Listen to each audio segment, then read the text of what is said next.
when Baltimore Mafia boss Roman DeLuca laughed. "Beat my champion, and I'll marry you." The room expected a frightened waitress to break. Instead, Evelyn Hart set down her tray and stepped toward the bloodstained cage. Minutes earlier, she had been counting tips, worrying about overdue rent, and praying no one noticed the pain beneath her left shoulder.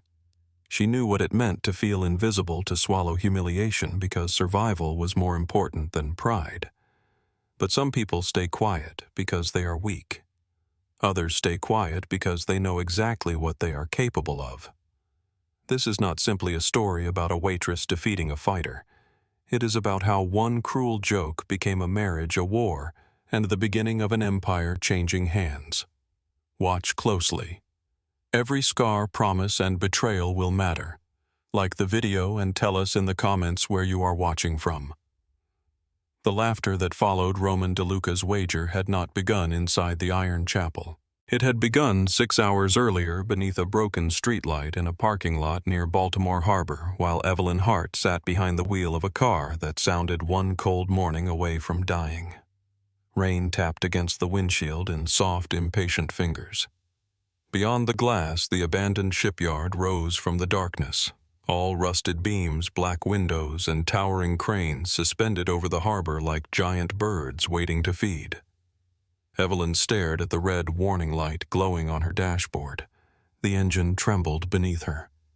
"Not tonight," she whispered. The car responded with a tired mechanical cough. Her phone rested in the cup holder. 3 notifications filled the screen. The first was from her landlord.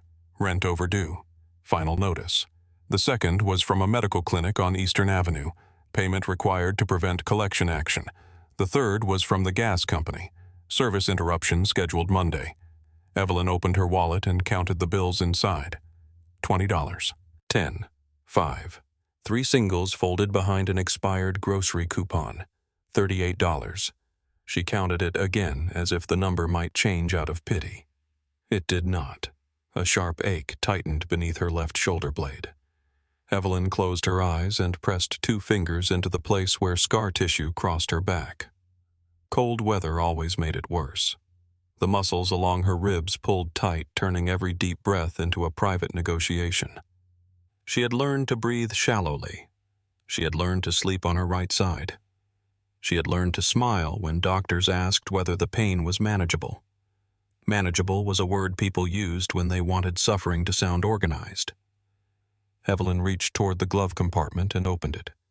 Inside were registration papers, a small flashlight, 2 protein bars, and a faded photograph.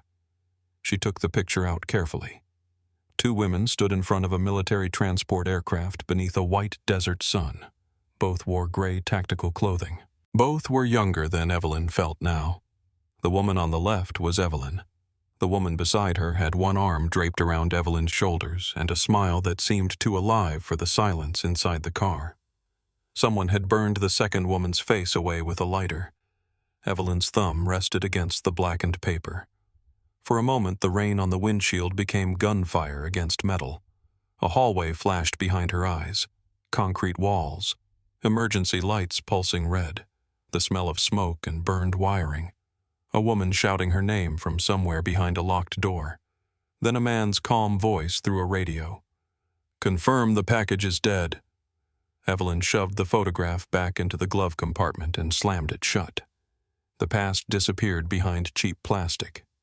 Her reflection stared at her from the dark windshield. 29 years old.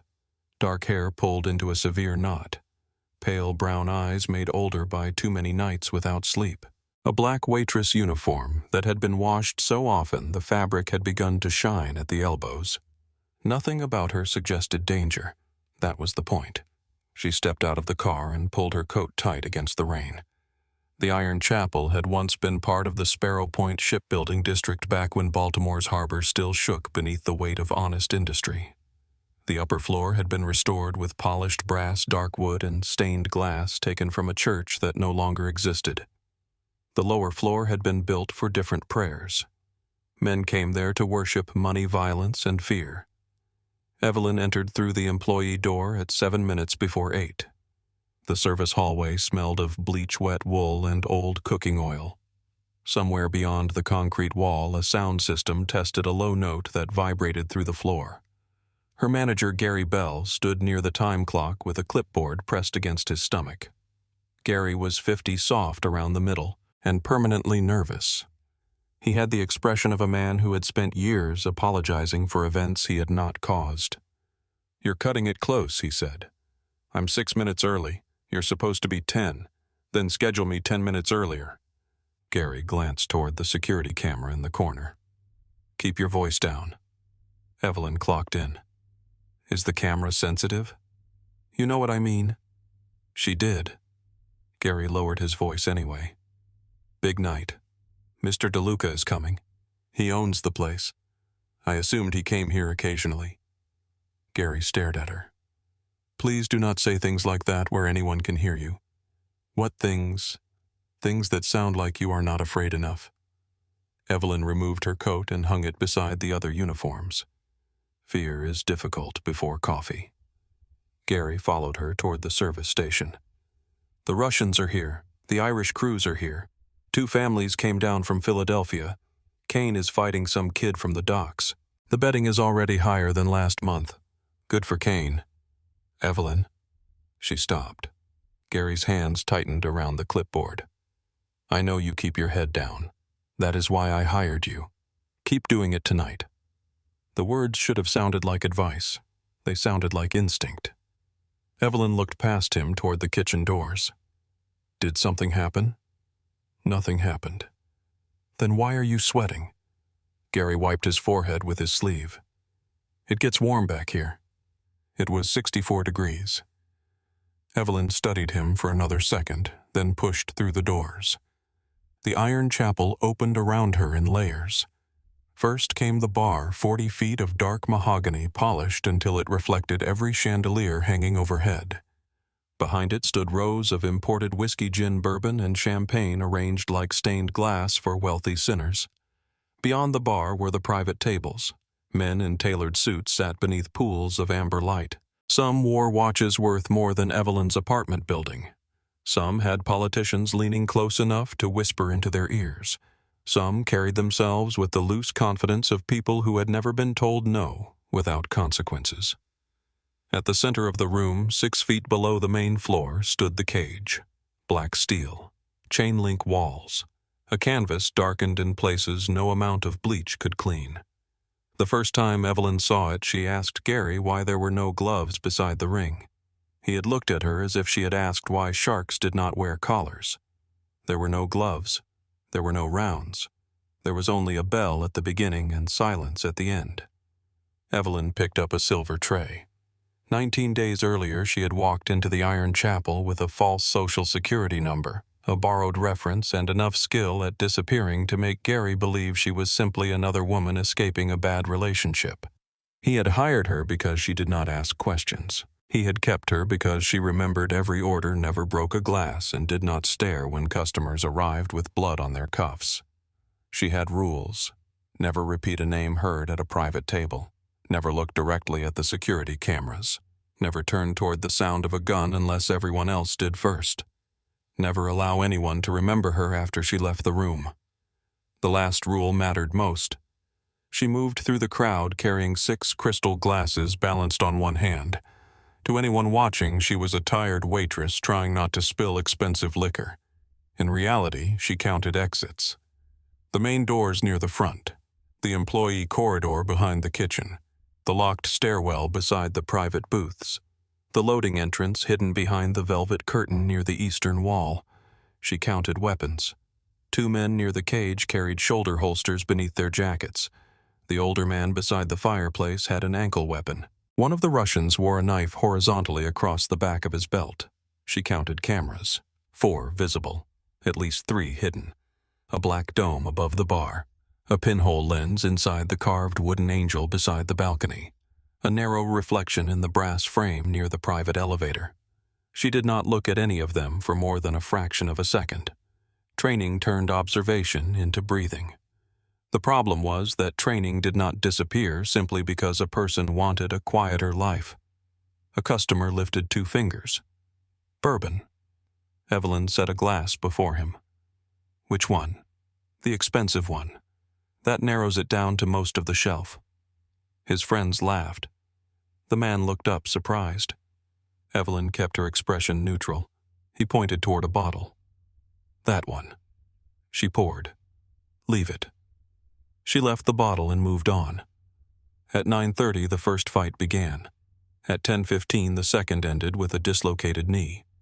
At 11:00, someone carried a man through the service hallway with a towel pressed against his mouth. Evelyn served champagne to a city councilman while two men mopped blood from the cage. The councilman complained that property taxes were destroying Baltimore. She wondered whether the unconscious fighter had health insurance. Near midnight, Gary found her polishing glasses behind the bar. "You're favoring your left side," he said. "I'm fine." "You always say that. It saves time." "You want to leave early?" Evelyn glanced toward the time clock. Her shift ended at 2. Leaving early meant losing $34 before tips. "No." Gary leaned closer. "You look pale. The lighting is flattering." He did not smile. Evelyn placed another glass on the rack. "I said I'm fine." Gary opened his mouth, then stopped. A change moved through the room. It began near the entrance. Conversation lowered table by table, not all at once, but in a wave. Men straightened in their chairs. A dealer near the betting station closed his cash drawer. One of the bartenders placed both hands visibly on the counter. The temperature had not changed. The room acted as if it had. Roman DeLuca entered the Iron Chapel at 12:18. Evelyn knew his name before she knew his face. People spoke about Roman carefully as if syllables could be reported. He controlled gambling from Baltimore to the Pennsylvania line. He owned enough union officials to close half the harbor with a phone call. He had survived 2 federal investigations, 1 assassination attempt, and a war that had left 3 competing crews without leaders. The stories about him differed in detail. They agreed on one point. Roman did not lose control. He walked beneath the chandeliers wearing a charcoal suit with no tie. His dark hair was combed back from a face that looked composed rather than handsome. He was not the largest man in the room. He did not need to be. Elias Ward walked beside him. Elias was older, with silver at his temples and the calm posture of a man who had already considered every exit before entering. 2 guards followed several steps behind. Roman crossed the club without looking left or right. The crowd moved before he reached it. Evelyn watched the movement through the reflection of a whiskey bottle. Not loyalty, she thought. Conditioning. Fear repeated often enough became etiquette. Roman sat in the raised booth overlooking the cage. A waitress named Chloe hurried toward him with a glass of whiskey. Chloe had started 4 days after Evelyn. She was 22, nervous, and too eager to be liked. Her hand shook as she placed the drink on Roman's table. A drop touched the wood. Chloe froze. Roman looked at the drop, then at her. Evelyn saw Chloe stop breathing from 20 feet away. Roman picked up the glass. "Bring a cloth." That was all. Chloe nearly ran. Roman turned his attention to the cage. He had not looked at Evelyn. Relief arrived so quietly she barely noticed it. Inside the cage, Kane Mercer removed a black robe from his shoulders. The crowd responded immediately. Some men shouted his name. Others lifted betting slips. Kane stood 6 feet 5 inches and carried his weight with the balance of someone who knew exactly how dangerous he was. Heavy muscle covered his shoulders and chest, but he did not move like a bodybuilder. He moved like a professional. His nose had been broken more than once. A white scar crossed his right eyebrow. Tattoos climbed both arms and disappeared beneath the waistband of his shorts. Across from him stood Lucas Bell, a dock worker from Curtis Bay. Lucas was smaller, faster, and smart enough not to look afraid. The bell rang. Lucas circled. Kane did not chase him. He stepped sideways and closed the angle. Evelyn turned away and began wiping the bar. The crowd shouted as Lucas landed the first punch. A second followed. Someone laughed. Kane absorbed both strikes without changing expression. Evelyn heard the shift in his feet. A short step. A body shot. Lucas made a sound like air escaping a punctured tire. Kane drove him toward the fence. Evelyn polished the same place on the bar for too long. Leather struck flesh. The cage rattled. Lucas tried to pivot out. Kane cut him off. That was the difference between violence and training. Violence moved toward what it wanted. Training removed every place the other person could go. Evelyn's fingers tightened around the cloth. Kane struck Lucas beneath the ribs. A wet cough crossed the room. The sound opened something in Evelyn's memory. Concrete. Smoke. Red emergency lights.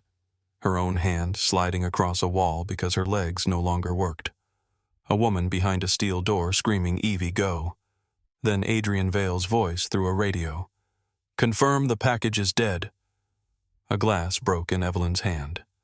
She returned to the iron chapel with a sharp breath.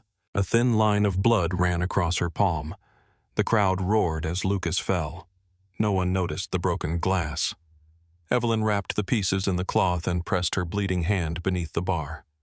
Inside the cage, Kane stood over Lucas. The referee checked the fallen man, then waved both arms. The fight was over. Roman lifted his whiskey but did not drink. He looked pleased, not excited. Confirmed. His champion had done what Roman expected. The crowd began placing bets on how long the next opponent would last. Evelyn cleaned the blood from her palm and covered the cut with a narrow bandage. Gin. A voice came from the other side of the bar. Nolan Price leaned against the counter. Evelyn had served him twice before. He belonged to Roman's organization, though not near the top.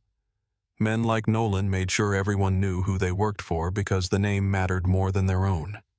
He wore an expensive blue suit and too much cologne. His face was flushed from alcohol and borrowed importance. What kind, Evelyn asked. The kind in a glass. She reached for the nearest bottle. Nolan watched her pour. "You always look this miserable, I'm working. So are half the women in this room." They managed to smile. Evelyn set the glass down. "Then you have options." Nolan stared at her. The men beside him laughed. His expression tightened. He pushed the glass back. "More." "It's full." "I said more." Evelyn added enough gin to reach the rim. Nolan picked it up, took a drink, then placed it down without looking. Smile. Evelyn turned to replace the bottle. His hand closed around her wrist. The world narrowed. Not because he hurt her, because her body remembered too much. A man gripping her arm in a concrete corridor, a plastic restraint cutting into her skin, a voice telling her to stop fighting. Nolan pulled her closer. "I asked you for something." Evelyn looked at his hand. His thumb pressed against the inside of her wrist. His balance leaned forward. His right knee was locked. His other hand rested near his jacket. She heard her own thoughts with perfect clarity. "Do nothing. You need the shift. You need the rent. You need to remain forgettable." Nolan tightened his grip. "You deaf." Evelyn let her arm go limp. Nolan expected resistance. When it vanished, his weight shifted. She rotated her wrist toward his thumb, stepped outside his right foot, and pressed his hand flat against the bar. His knees struck the floor. The movement was quiet. The reaction was not. Several men laughed. Nolan stared upward, shocked by the position of his own body. Evelyn leaned close enough that only he could hear her. "Do not touch me again." She released him. Nolan rose slowly. Humiliation spread across his face before anger covered it. His right hand moved toward his jacket. Evelyn saw the weapon beneath the fabric. Her feet settled without instruction. 2 steps between them. Less than 1 second before the barrel cleared the holster. His throat was exposed. She would need 1 strike, hard enough to collapse the airway. Permanent damage was possible. Death was possible. She did not want either. Nolan pulled the weapon halfway free. "Nolan." Roman's voice crossed the iron chapel. It was not loud. Every person heard it. Nolan stopped. Roman remained seated in the raised booth, one elbow resting against the leather arm. His eyes moved from the weapon to Evelyn. "Put it away." Nolan swallowed. "She attacked me." Roman looked toward the men who had witnessed the exchange. "No," he said. "She embarrassed you." The room became very quiet. Nolan pushed the weapon back into its holster. "She got lucky." Roman stood. No one is that lucky with their feet placed correctly. Evelyn felt his attention settle on her. It had weight. Roman descended from the booth and crossed the floor. People moved out of his path. Evelyn picked up a clean cloth and wiped the bar where Nolan's drink had spilled. Roman stopped directly across from her. Up close, his eyes were dark gray. Not cold. Cold implied absence. His gaze was active, measuring, searching for whatever explanation would restore order to what he had seen. "What is your name?" he asked. "Evelyn." "How long have you worked here? 19 days. "Gary hired you?" "Yes." "Where did you learn that Evelyn folded the cloth once?" "Learn what?" Roman glanced toward Nolan. "How to put a man on the floor without spilling his drink." He lost his balance. He drew a gun. He found it again. A faint sound moved through the crowd. Not laughter. No one was certain they had permission. Roman studied her hands, the small bandage across her palm, the callus near her thumb, the way she kept her left shoulder slightly lower than the right. "You weren't afraid," he said. Evelyn looked at him. "I was annoyed." That earned a few quiet laughs. Roman's mouth curved. The expression held no warmth. Behind him, Kane remained inside the cage, receiving the cheers of the room as though they belonged to him by law. Roman glanced back at his champion. Then he looked at Evelyn again. The idea appeared in his face before he spoke. It was the confidence of a man who believed every outcome had already been purchased. Roman turned toward the crowd. "My champion seems disappointed." Kane gripped the cage. The room answered with applause. Roman raised one hand. Silence returned. He crossed the city for a fight and received less than 2 minutes. He looked toward Evelyn. "You carry yourself like someone who believes she is dangerous." "I carry drinks." That was not an answer. It was the only one you were owed. Nolan stared at her as if she had signed her own death warrant. Roman walked closer. Only the bar separated them. "Step into the cage with Kane." Evelyn's face remained still. "For what, 3 minutes? And if I refuse, you walk out without your final paycheck." There it was. Not a threat against her life. A threat against the $38 in her wallet. Against the cold apartment. Against the overdue rent. Against the medicine she had been cutting in half to make it last. Roman did not know how precise the knife was. He turned so the entire room could see him. "But if you defeat my champion." The first laugh began near the betting table. Roman allowed it to spread. Then his eyes returned to Evelyn. "I'll marry you." The iron chapel exploded with noise. Men struck tables. Someone whistled. Nolan bent forward, laughing so hard he had to brace himself against the bar. Kane looked through the fence and smiled. Roman waited for Evelyn to blush, to plead, to retreat into the employee corridor with her dignity torn open for everyone to see. Evelyn lowered her eyes. Not in surrender. She looked at the silver tray in her hand, at her own reflection warped across its surface. A tired waitress in a cheap black uniform. A woman who had spent 3 years becoming smaller, quieter, easier to overlook. She thought about $38. She thought about the photograph inside her glove compartment. She thought about the sound of Adrian Vale ordering someone to confirm her death. Then she placed the tray on the bar. The laughter weakened. She removed the pins from her hair and set them beside the tray.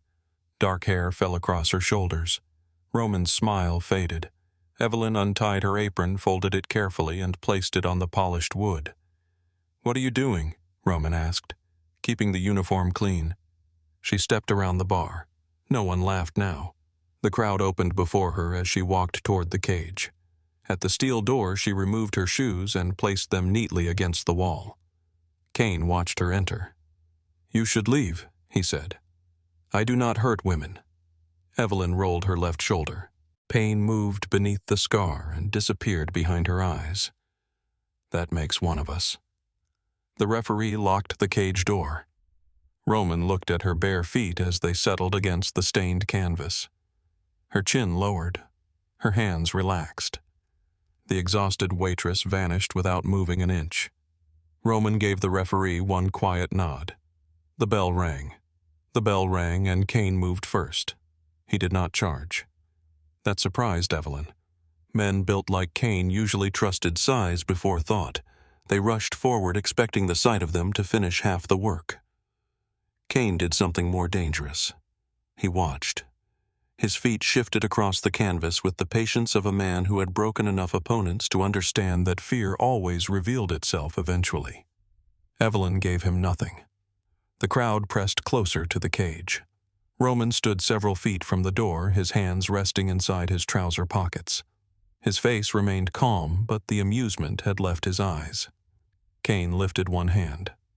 "Last chance," he said. Evelyn looked at the hand, then at his hips. "You talk too much." A few people laughed. Kane's expression changed. Not anger. Permission. He stepped forward and reached for her shoulder. The movement was casual, almost gentle.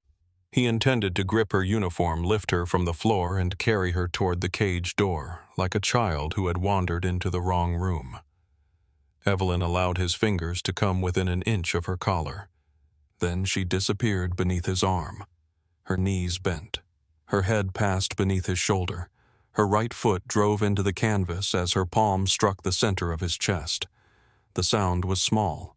The effect was not. Kane's mouth opened. Air left him in a rough burst. Before his lungs could recover, Evelyn caught his wrist, stepped across his body, and turned her hips. For one impossible second, Kane Mercer left the ground. His full weight rolled over Evelyn's back. He struck the canvas hard enough to rattle the steel walls. The iron chapel fell silent. A man near the betting table dropped his glass. It shattered against the concrete. Evelyn did not look toward the sound. She followed Kane to the floor, trapping his wrist against her ribs. Her knee slid beside his shoulder. Her hands began to rotate his arm toward the breaking point. Kane rolled before she could finish. He moved faster than anyone his size should have been able to move. His forearm swept across the canvas and caught Evelyn along the ribs. She lost her grip. Kane rose to one knee. His chest lifted as air returned to his lungs. His eyes settled on her with a focus that had not been there before.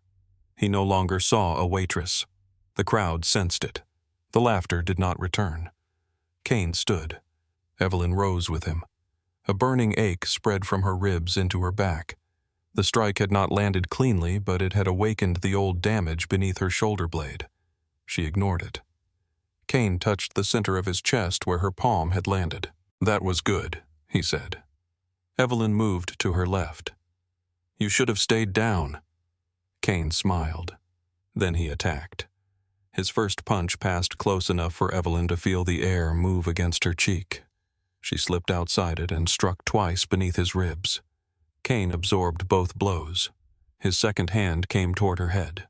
Evelyn ducked, but his forearm clipped her shoulder. Pain flashed through her arm. She moved backward. Kane followed without hurrying. He cut off the open space and guided her toward the fence. Evelyn changed direction. He changed with her. Roman watched Kane's feet. The champion was not chasing her. He was building walls. Evelyn feinted right and drove a kick into the outside of Kane's knee. His leg shifted. Not enough. Kane caught her before she could pull away. One arm wrapped around her waist. His shoulder drove into her stomach. The world tilted. Her back struck the chain-link fence. Steel pressed into the scar beneath her shirt. The iron chapel vanished. Red emergency lights pulsed across a concrete corridor. Smoke crawled along the ceiling. Evelyn's left hand slipped against a wall wet with someone else's blood. A voice shouted from behind a locked door. "Evie, go!" She turned toward the sound. A gun fired. Heat tore through her back. Her knees struck the floor. Adrian Vale's voice came through a radio somewhere behind her. "Confirm the package is dead." The cage snapped back into focus. Kane's forearm pressed beneath her throat. The crowd roared. Evelyn could not pull air into her lungs. Kane leaned closer. "Stop." She looked into his eyes. There was no cruelty there now, only certainty. He believed the fight had ended. Evelyn drove her thumb into the nerve above his elbow. Kane's arm weakened for half a second.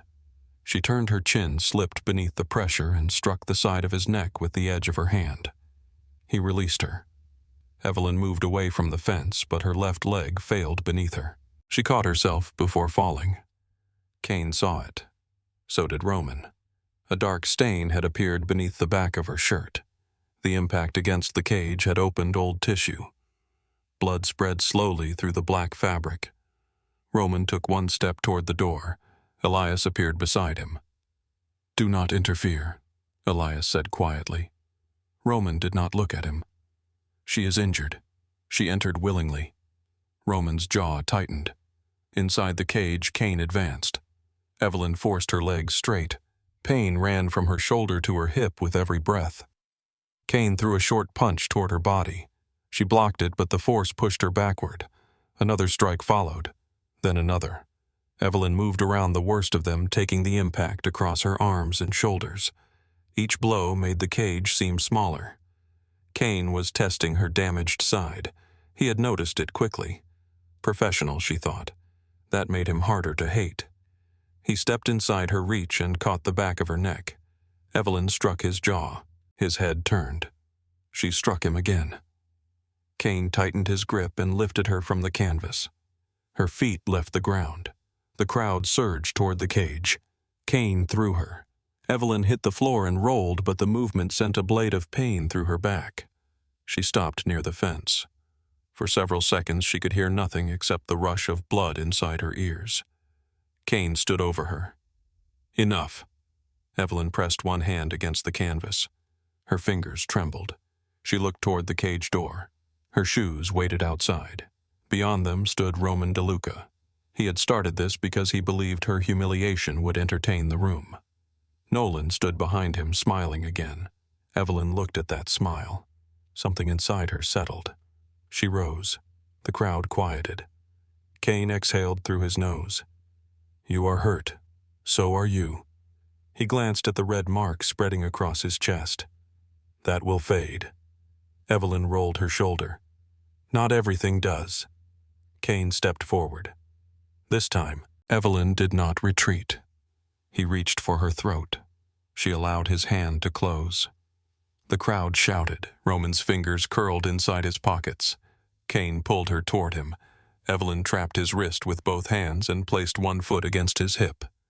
She fell backward by choice. Kane's balance followed her. Her leg extended. His body rolled over her. She used the momentum to turn beneath him and climbed onto his back before he could rise. One arm slid beneath his chin. Her other hand locked against her wrist. Kane stood with Evelyn attached to him. She tightened the choke. He staggered toward the cage. Evelyn's legs wrapped around his waist. Kane drove backward. Her spine struck steel. Pain exploded behind her eyes. Her grip weakened. Kane felt it and slammed her into the fence again. Roman moved toward the door. Elias placed one hand against his chest. "Not yet." Roman looked at him with enough cold anger to silence most men. Elias did not move. "If you open that cage now," he said, "every man in this room will know the promise meant nothing." Roman looked through the fence. Evelyn's face had gone pale. Kane drove her backward a third time. She made a sound through clenched teeth but did not release him. Instead, she shifted higher across his back. Her forearm slid deeper beneath his jaw. Kane reached behind him, searching for her face. His fingers found her hair. He pulled. Evelyn's head snapped backward. She changed her grip before he could tear her away. Her right leg climbed over his shoulder. Her knee crossed his throat. Kane lost his balance and fell to one knee. Evelyn dropped beside him, catching his arm as they hit the floor. Her legs locked around his neck and shoulder. Kane's right arm became trapped between her hips. The position formed in pieces. A choke, an arm lock. Two threats applied at once. Kane understood immediately. He tried to stand. Evelyn tightened her legs. The blood vessels along his forehead rose beneath the skin. "Tap," she said. Kane pushed himself upward. Evelyn's back lifted from the canvas as his strength carried them both. The crowd began shouting his name. Kane reached his feet with Evelyn hanging beneath him. He took one step, then another. Evelyn pulled his trapped wrist toward her chest and raised her hips. The elbow joint locked. Tap Kane. He tried to turn. The movement tightened the pressure against his neck. His face darkened. One hand struck the canvas. Not a surrender. He was searching for balance. Evelyn felt the tendons in his arm tighten. He could still escape if he slammed her hard enough. Her back would not survive another impact. She looked at Kane's hand. His fingers spread against the mat. "Do it," she whispered. He did not tap. Kane rose one final time. Evelyn closed her eyes. Then she drove her hips upward. The sound of his elbow breaking crossed the room. Kane screamed. His legs collapsed beneath him. Evelyn released the choke as soon as his body fell. He rolled onto his side, clutching his arm. The referee stared at him, then at Evelyn. No one spoke. Evelyn remained on the floor for a moment, breathing through the pain. The crowd had expected blood. They had not expected silence. Roman looked at the referee. "Open the cage." The man hurried toward the lock. Evelyn stood before he reached her. Her left hand pressed briefly against her back. When she pulled it away, blood marked her fingers. She wiped them against the inside of her shirt where no one could see. The door opened. She stepped outside. The people nearest the cage moved away, not with amusement, with caution. Evelyn bent down, picked up her shoes, and carried them in one hand. Nolan no longer smiled. She passed him without looking. At the bar, she placed the shoes on the floor, tied her apron around her waist, and picked up a clean towel. Roman approached. The room watched him. He stopped on the other side of the bar. Evelyn pressed the towel against the wound beneath her shirt. Roman's gaze followed the movement. "You are bleeding. It happens. You broke his arm." He chose not to tap. Kane's breathing filled the cage behind them. Medical staff entered and began stabilizing the ruined joint. Roman looked at Evelyn as if he could force the truth from her by refusing to blink. She picked up her serving tray. "I am available in June," she said. "No lilies. I'm allergic." A few nervous laughs moved through the room. Roman did not join them. "Who sent you?" "No one. You expect me to believe a woman with your training applied for a waitress position by accident. I needed a job. At my club. The listing did not mention organized crime." Roman leaned closer. "You think this is funny?" "No. I think I am still clocked in." Elias approached from behind Roman. His face revealed nothing, but his eyes moved toward the Russian tables. "Roman. Not now. It cannot wait." Elias lowered his voice. "Viktor Sokolov's people lost more than $4 million on Kane. They are saying the fight was arranged." Roman glanced toward the far side of the room. Viktor stood beside a long table surrounded by men in dark suits. He was broad through the shoulders with a shaved head and a pale scar along his jaw. He did not look at Kane. He looked at Evelyn. The expression in his eyes was not anger. It was calculation. Elias continued. "They want the betting book sealed. No money leaves the building." Roman's face hardened. "They placed the bets freely. They believe the waitress belongs to you." Evelyn placed the tray on the bar. "I do not belong to anyone." Elias looked at her. "That distinction may be difficult to explain tonight." Roman turned toward the room. He saw the shifting groups, the Russians speaking quietly, the Irish watching them, his own captains avoiding one another's eyes. A public wager had become a question of authority. Every man present was waiting to see whether Roman DeLuca would honor his word. Evelyn saw the realization move through him. He had made the promise because defeat was impossible. Now every available choice weakened him. If he refused to marry her, his word became worthless. If he killed her, the city would believe he feared a waitress. If he handed her to Viktor, his own people would know an outsider could force him to surrender what he had publicly claimed. Evelyn leaned one hip against the bar. "That is an expensive expression." Roman looked at her. You understand what you have done. You challenged me. You could have walked away. You threatened my paycheck. For the first time, Roman appeared unable to answer. Victor began walking toward them. Elias touched Roman's arm. Not here. Roman made his decision. Clear the club. Elias nodded. Roman looked toward two guards. Bring the car. Evelyn straightened. I am not going anywhere with you. Roman's eyes returned to her. That was not a request. I have a shift. Your shift is over.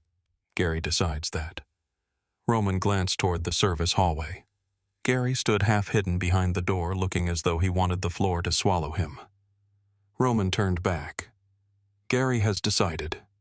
Evelyn untied her apron for the second time that night. She placed it beside the tray. Am I fired? Roman gave a short laugh without humor. You have become the most expensive problem in Baltimore. That does not answer the question. He reached for her arm. Evelyn's body tensed. Roman noticed. His hand stopped before touching her. The pause lasted less than a second, but she saw it. He changed the movement and gestured toward the private exit instead. Walk. Evelyn looked at the armed men gathering near the Russian tables, then at the blood on her hand. She picked up her coat. Roman led her through the rear corridor. The cold air outside struck hard.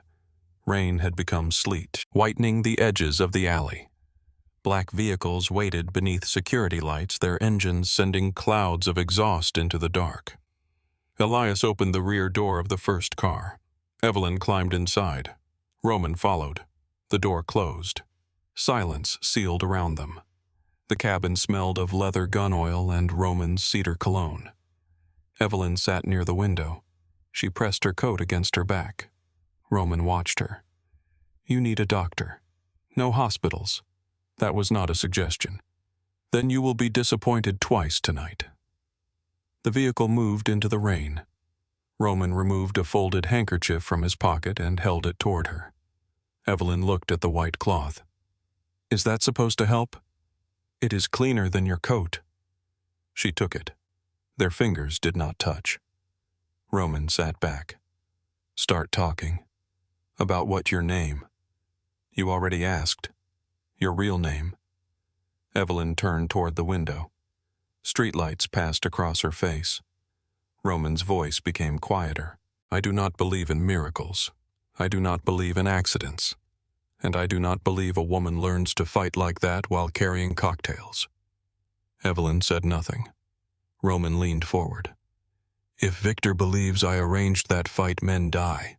If he believes you cheated him independently, he asks for your head. Either way, your silence has become my problem. Your pride became my problem first. Roman's jaw tightened. Who sent you? No one.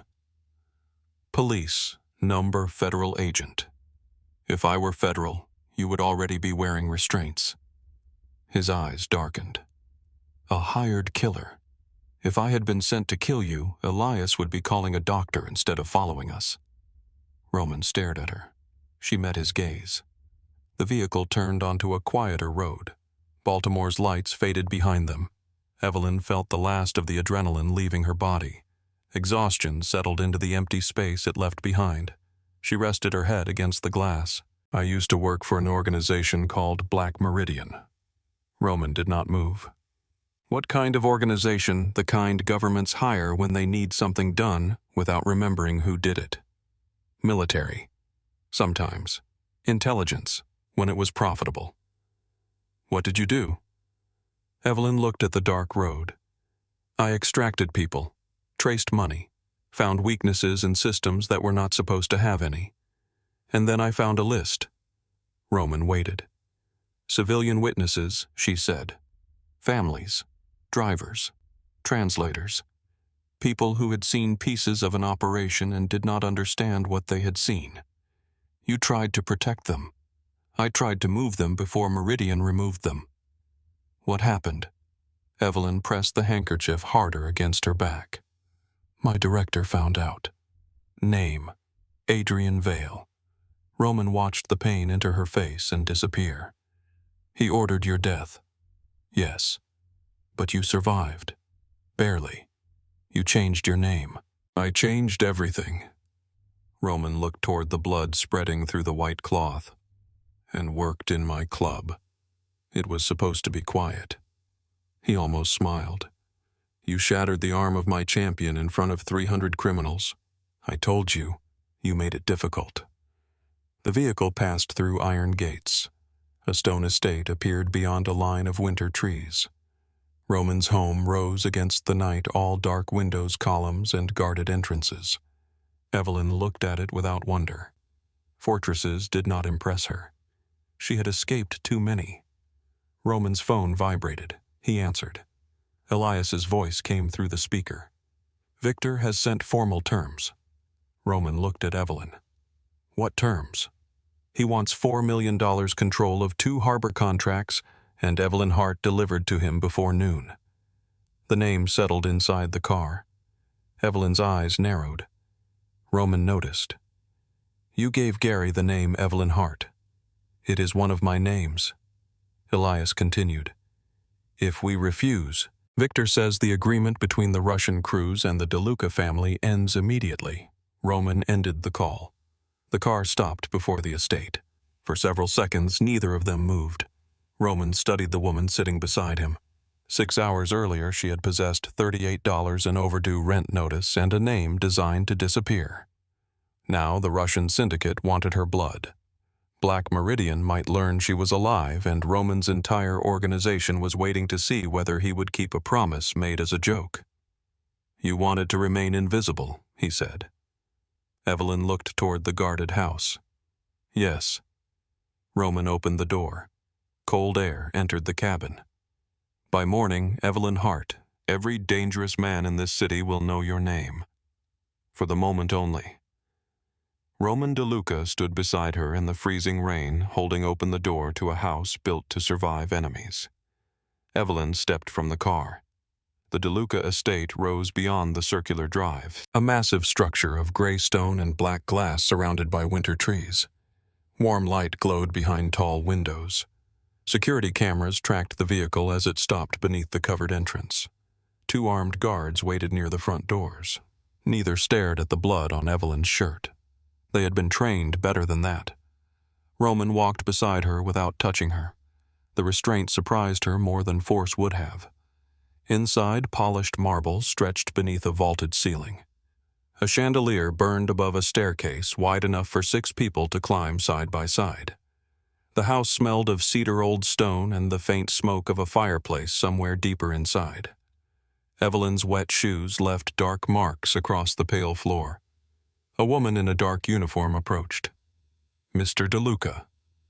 Bring the medical kit to the library, Roman said. Evelyn stopped. I told you. No doctors. I heard you. I do not need anyone examining me. Roman removed his coat. Then you can examine yourself. He handed the coat to the woman and continued down the hall. Evelyn followed. The library occupied the western side of the house. Shelves climbed from the floor to the carved ceiling. A fire burned behind a marble hearth. Heavy leather chairs faced one another across a low table. Roman crossed to a cabinet and poured whiskey into 2 glasses. Evelyn remained near the doorway. Sit, he said. I am fine standing. You are bleeding onto a rug that survived 3 generations of my family. She looked down. A small drop had reached the cream-colored wool near her shoe. That sounds expensive. It is. Evelyn lowered herself into a chair. The movement pulled at the wound beneath her shoulder blade. She kept her expression still, but Roman saw the pause in her breathing. The medical kit arrived in a black leather case. Roman placed it beside her. There is a bathroom through that door. Evelyn looked at him. You are leaving. I am not watching you remove your shirt. That is unexpectedly civilized. I have moments. She took the case and entered the bathroom. The door closed between them. Roman stood beside the fire with his whiskey untouched. Through the wall he heard metal latches open water run, and one quiet breath cut short by pain. He looked toward the door, then away. Evelyn returned 15 minutes later wearing a clean white shirt that had been left for her outside the bathroom. It was too large through the shoulders and belonged to a man. The sleeves reached past her wrists. Her hair was still damp from the rain. A fresh bandage disappeared beneath the back of the shirt. Roman's gaze rested on her for a second longer than necessary. "Whose shirt is this?" she asked. "Mine. That explains the smell." "What smell?" "Money and unresolved anger." Roman handed her a glass. She took it and sat again. He lowered himself into the chair opposite her. For several seconds, the fire spoke for both of them. Evelyn tasted the whiskey. It was older than her car and smoother than anything she had ever served at the Iron Chapel. Roman watched her reaction. "Acceptable, I have had worse. That bottle costs $4,000. Then someone overcharged you." His mouth moved slightly, not quite a smile. Evelyn leaned back and immediately regretted it. The bandage pressed against the damaged tissue. Roman noticed. "You should have stopped. Kane should have tapped. He could have broken your spine." He tried. "Does that make you proud?" "No." The answer came too quickly to be performative. Roman studied her. The room had stripped away the crowd, the cage, and the public humiliation. Without witnesses, Evelyn looked smaller in his shirt. Her hands were bruised.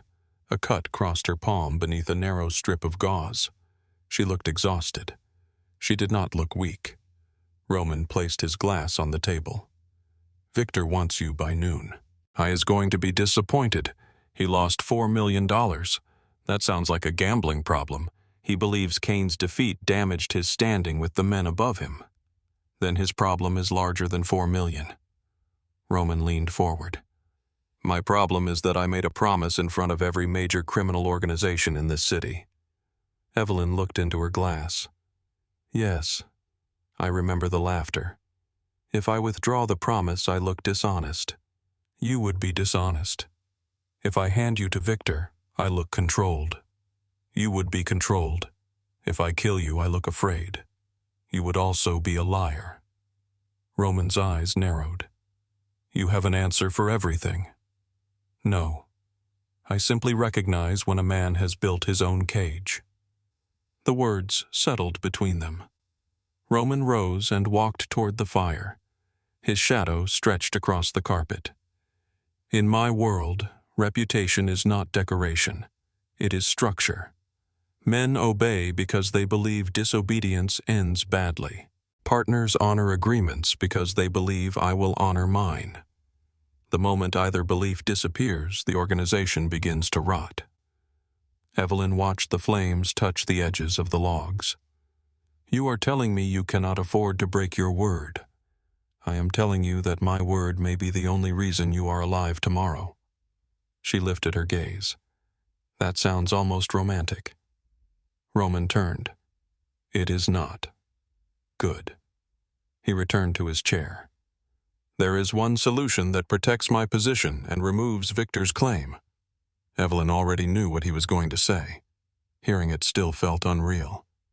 "We marry," Roman said. The fire cracked. A spark rose behind the screen. Evelyn took another drink. "You say that as if you are proposing a merger." "That is exactly what I am proposing. You publicly declared that defeating Kane would make me your wife." "Yes." "If we marry, I become part of the DeLuca family." "Yes." "If Victor touches me, he challenges you. He challenges every crew that answers to me. And your enemies stop seeing me as a random waitress who cost them money. They begin seeing you as an extension of my authority." Evelyn's fingers tightened around the glass. A wife. The word carried images she had never wanted. Shared bedrooms, locked doors, a man deciding where she went and who she spoke to, a ring mistaken for ownership. Roman seemed to read something in her face. This would be a legal arrangement, he said. Public appearances, formal events, a common residence when necessary. Nothing more?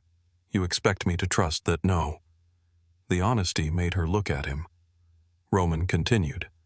I expect you to put every condition in writing. Evelyn considered the proposal. Marriage to Roman would make her visible in the worst possible way. Her face would move through criminal network society pages, private security databases, and government files. Black Meridian could find her. It might already be looking. But Roman's name was not only a target, it was a wall. For 3 years, she had hidden in cheap apartments, changed jobs, avoided hospitals, and watched every stranger who entered a room. She had survived alone. She was tired of survival feeling like a punishment. "What are your terms?" Roman asked. Evelyn set down her glass. "Separate bedrooms." "Agreed. No one enters mine without permission. Not guards, not staff, not you." "Agreed. I decide when and where you touch me." Roman's expression did not change. "Agreed. No public displays that are not necessary. That will depend on the event. Then we define necessary before the event." Roman leaned back. "Continue. I want access to a private encrypted server with no connection to your business systems. You intend to monitor Black Meridian. I intend to know when they begin looking in Baltimore. My people monitor all outgoing traffic. No, that is not negotiable." "Then neither is the marriage." Roman's jaw tightened. Evelyn held his gaze. "If your people can see what I search, they can see names, locations, and methods connected to Meridian. That information would make every person in this house a target. I will not allow an unknown network inside my estate. You invited the unknown network into your cage." Silence returned. Roman rubbed one thumb slowly across his lower lip. "Elias will build the server," he said. "He will secure the hardware. He will not access the contents without your knowledge. I want administrative control. You will have it. And if anyone enters the system without permission, I leave." Roman looked at her. "You may find leaving more difficult after the wedding. Then make sure no one gives me a reason to try." A faint, dangerous amusement touched his eyes. "What else, my debts?" Roman waited. "All of them," Evelyn said. "Rent, medical bills, credit cards, the private loan attached to my current identity. Every account connected to Evelyn Hart is cleared. How much less than the whiskey in your hand?" That was not the question. $42,718. Roman showed no reaction. Evelyn hated that the number had come from her so quickly. She knew every dollar, every late fee, every payment made instead of buying food, every medical charge for keeping her alive after she had crawled from a burning building with a bullet wound in her back. Roman nodded once. "Done." The knot beneath her ribs shifted. Not gone. Looser. "I want freedom to defend myself," she said. "You broke my champion's arm. I assumed you already possessed that freedom. I do not ask permission before protecting myself. If one of your men touches me, threatens me, or attempts to restrain me, I respond. What if the man is following my order? Then choose your orders carefully." Roman looked toward the fire. "Agreed. One more." His gaze returned. "You do not investigate my past without telling me?" "No." Evelyn's face hardened. "Then we have no agreement. I cannot protect this house from an enemy I do not understand. You can ask me. And if you lie, you decide whether the marriage still serves you." Roman rose again, restless now. "I do not build security around trust. Neither do I." He stopped beside her chair. The distance between them narrowed. Roman's voice dropped. "If Black Meridian enters Baltimore, I need to know before bodies begin appearing." Evelyn looked up at him. "If I see evidence that Vale is coming, I will tell you. All of it. What affects your organization. That is not enough. It is what I am offering." Roman studied her for a long moment. Then he extended his hand. Evelyn looked at it. His fingers were strong, marked with old scars across the knuckles. This was the hand of a man who now preferred giving orders, but had not always stood far from violence. She placed her hand in his. His grip was firm, not possessive. "Saturday," Roman said. "That is 2 days away." "Yes. You plan weddings quickly. I plan emergencies quickly." Evelyn released his hand. Do I get a dress? Roman's eyes moved over the oversized shirt. You cannot wear that. I was becoming attached to it. The jeweler arrived the following morning with 2 security guards and a black case chained to his wrist. Evelyn sat at one end of Roman's dining table wearing gray trousers and a cream sweater provided by the house staff. Roman sat at the other end reading financial reports. They had spoken only twice since leaving the library. Once when Elias showed her the secure server room. Once when Roman informed her that every debt attached to Evelyn Hart had been paid before sunrise. The absence of panic felt unnatural. She had checked the accounts 3 times. 0 balance. 0 balance. 0 balance. The numbers looked like a clerical error performed by God. The jeweler opened the case. Diamonds caught the morning light and threw pale colors across the walls. He introduced himself as Mr. Holloway and congratulated them with the strained enthusiasm of someone who understood the danger of appearing insufficiently pleased. Roman folded the report. Choose one. Evelyn examined the rings. One held a diamond large enough to alter her balance. Another rose high above a gold setting surrounded by smaller stones. She picked up a third and slid it onto her finger. The weight pulled against her hand. She closed her fist. The setting cut into the skin between her fingers. She reached beneath the sweater as if drawing a concealed weapon. The prongs caught the fabric. No. Mr. Holloway blinked. It is a flawless 6-carat stone. It is a flawless way to tear open my hand. He opened another file. A payment record appeared across the screen. 2 transfers totaling $2 million. The receiving account belonged to a company connected to Vanessa Shaw. Dominic showed Grace the false company profile used to arrange the meeting. Then he opened the spoofed message sent under his assistant's identity. Grace read the words that had brought her to the hotel. Dom's meeting ends at 3:15. She touched the edge of the desk. The woman knew I was coming. Yes. She touched you because she knew I was watching. Yes. Grace turned away from the screen. The room seemed smaller. She came out of the suite with you. I believed she represented a shipping consortium. You were alone with her. Owen attended most of the meeting. He stepped into the adjoining room before we left. And her hand on your collar. She spilled water on me. When we reached the hallway, she straightened the fabric. Grace laughed once. There was no humor in it. Do you hear how that sounds? Yes. Every man caught with another woman has a story about spilled water. I know. You expect the camera to erase what I saw. No. Dominic's voice remained steady. I expect evidence to show you why you saw it. Grace faced him. Her eyes were bright now, anger moving beneath the pain. What about the divorce papers? Dominic went still. What papers? The response your attorneys filed. You waived any right to contest. You requested immediate dissolution. I never filed that. They had your signature. Owen had access to my signature for 12 years. Grace stared at him. For a moment, neither spoke. Dominic opened the files Nora had sent before he left Boston. He found the law firm that submitted the response. This firm is connected to a holding company Owen created. Grace shook her head. No. Grace. No.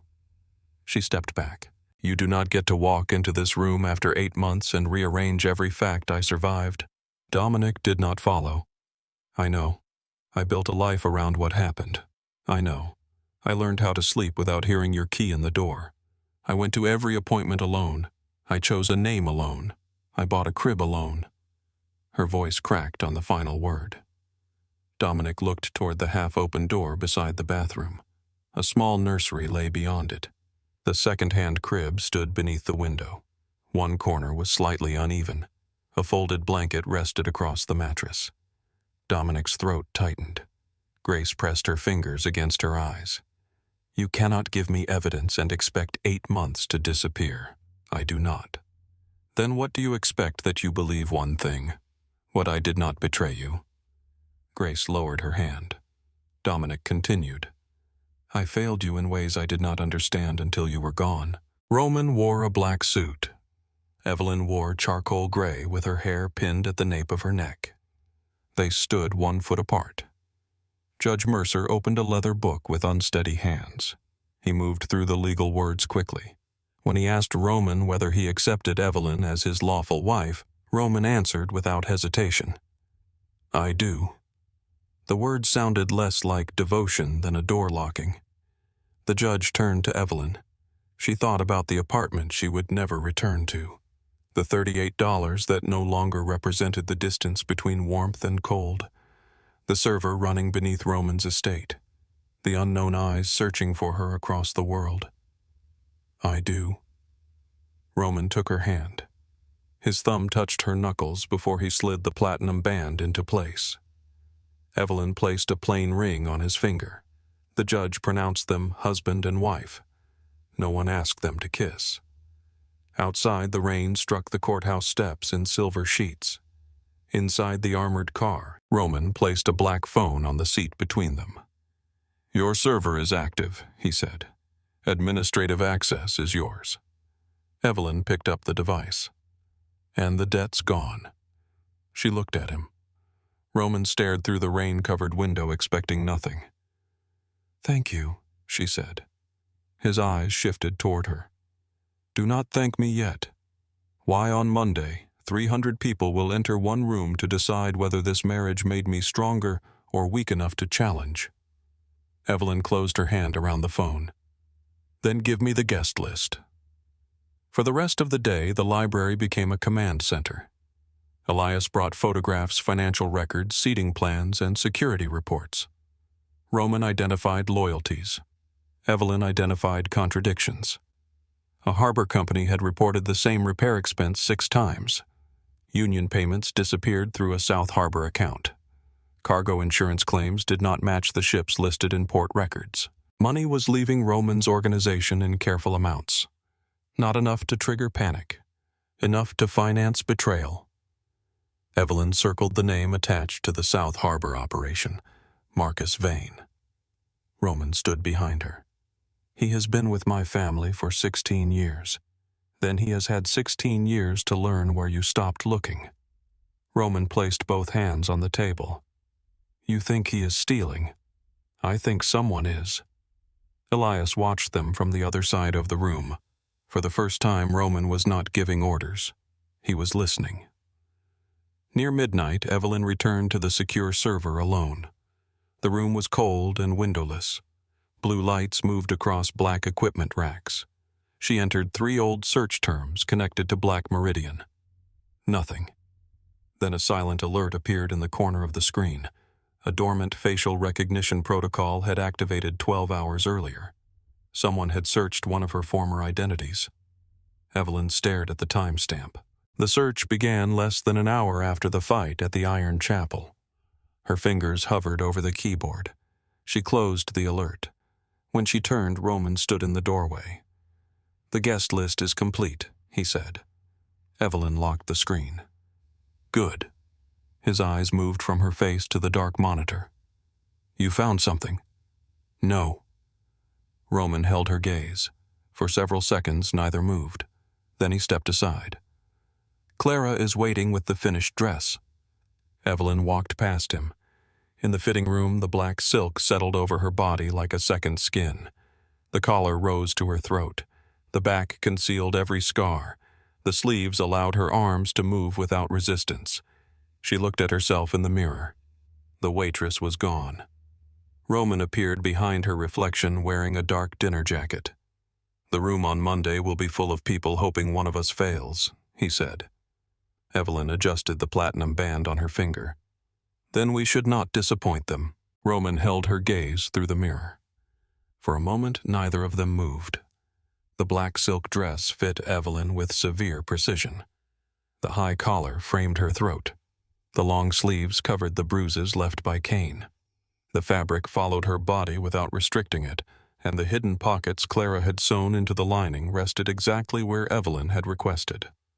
One held the secure phone, the other held a small encrypted drive. No one looking at her would know either existed. Roman stepped closer. His reflection joined hers until they seemed to occupy the same dark frame. "You look prepared for a funeral," he said. Evelyn checked the fastening at her wrist. "Someone downstairs probably is." Roman's mouth curved. He wore a black dinner jacket cut close across his shoulders. A white shirt showed beneath it clean and sharp against the dark fabric. Clean and sharp against the dark fabric. There was no visible weapon, but Evelyn had watched him prepare before leaving the estate. A pistol rested beneath his left arm. A knife was secured inside his right sleeve. Roman DeLuca never entered a room unarmed. He extended his hand. Evelyn looked at it. "This is the part where we pretend," she asked. "This is the part where 300 people decide whether we believe the pretense ourselves." She placed her hand in his. His fingers closed around hers. Warm, steady, not possessive. They left the suite together. The private elevator waited beyond the corridor. Elias stood beside the brass doors wearing a dark suit and an expression that revealed nothing. He looked at Evelyn once, taking in the dress, the ring, and the calm set of her shoulders. Mrs. DeLuca. The name still felt borrowed. Elias. "The ballroom is full." Victor arrived with 12 men. None of them have touched the champagne. "They came for business," Evelyn said. "They came to see blood." Roman pressed the elevator button. Then they should have brought towels. The doors opened. They stepped inside. Elias remained on the upper floor to coordinate security. As the elevator descended, the orchestra below became louder. Strings moved through a slow, classical piece, elegant enough to conceal the anxiety beneath it. Evelyn watched the numbers above the door. 7, 6, 5. Roman stood beside her close enough that the sleeve of his jacket brushed hers whenever the elevator shifted. "You are breathing too slowly," he said. She did not look at him. "I was not aware you were counting. I notice when someone is preparing for violence. I notice when someone is trying to distract me. Is it working? No." The elevator passed the 3rd floor. Roman lowered his voice. "Victor wants you frightened. He will be disappointed. He may threaten you. He will not be the first man to confuse threats with power." The doors opened onto the mezzanine. Conversation vanished. The ballroom spread below them beneath a ceiling painted with gold leaf and clouds.